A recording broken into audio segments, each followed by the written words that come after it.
Matthew 11. Jesus and John the Baptist. When Jesus had finished giving these instructions to his 12 disciples, he went out to teach and preach in the towns throughout the region. John the Baptist, who was in prison, heard about all the things the Messiah was doing. So he sent his disciples to ask Jesus, "Are you the Messiah we've been expecting, or should we keep looking for someone else?" Jesus told them, "Go back to John and tell him what you have heard and seen. The blind see, the lame walk, those with leprosy are cured, the deaf hear, the dead are raised to life, and the good news is being preached to the poor." And he added, "God blesses those who do not fall away because of me." And the red letters are what Jesus was speaking. As John's disciples were leaving, Jesus began talking about him to the crowds. "What kind of man did you go into the wilderness to see? Was he a weak reed swayed by every breath of wind, or were you expecting to see a man dressed in expensive clothes? No, people with expensive clothes live in palaces. Were you looking for a prophet? Yes, and he is more than a prophet. John is the man to whom the scriptures refer when they say, 'Look, I am sending my messenger ahead of you, and he will prepare your way before you.'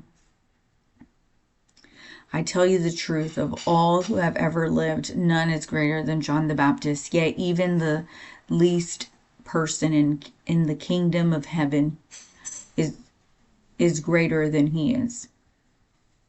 And from the time John the Baptist began preaching until now, the kingdom of heaven has been forcefully advancing, and violent people are attacking it.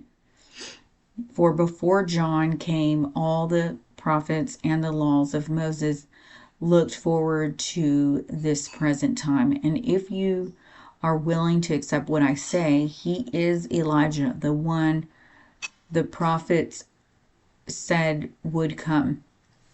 Anyone with ears to hear should listen and understand.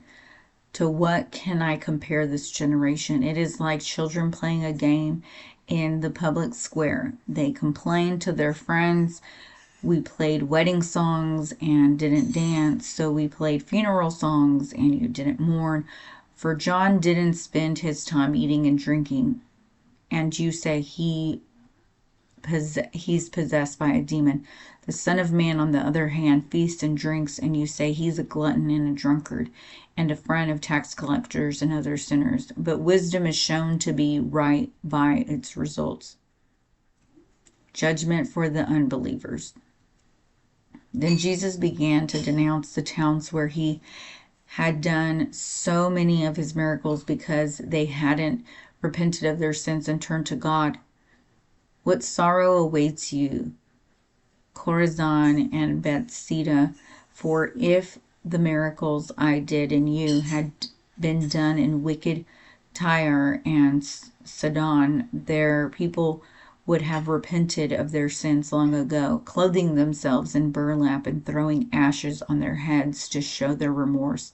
I tell you, Tyre and Sidon will be better off on Judgment Day than you. And the people of Capernaum, will you be honored in heaven? No, you will go down to the place of the dead. For if the miracles I did for you had been done to wicked Sodom, it would still be here today. I tell you, even Sodom will be better off on Judgment Day than you."